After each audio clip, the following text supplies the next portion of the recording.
If you want to install Kodi on Chromecast and stream your favorite media content effortlessly, follow this simple step-by-step guide. First, make sure you have an Android device, as this method won't work directly on iOS. Start by installing the Kodi app from the Google Play Store.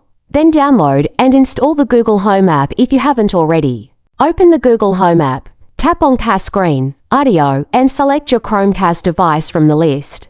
Once connected, launch Kodi on your phone, play any video, and it will start streaming to your Chromecast. For a smoother experience, you can also use third-party apps like Localcast, which allows you to stream Kodi content without keeping your phone screen on.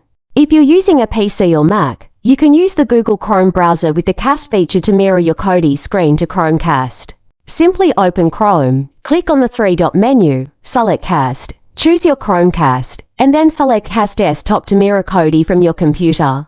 Keep in mind that some methods may result in higher battery usage or lag, so for the best experience, use a strong Wi-Fi connection. Now you can enjoy all your favorite Kodi content on a bigger screen using Chromecast. If you found this tutorial helpful, don't forget to like, subscribe, and drop a comment below with any questions.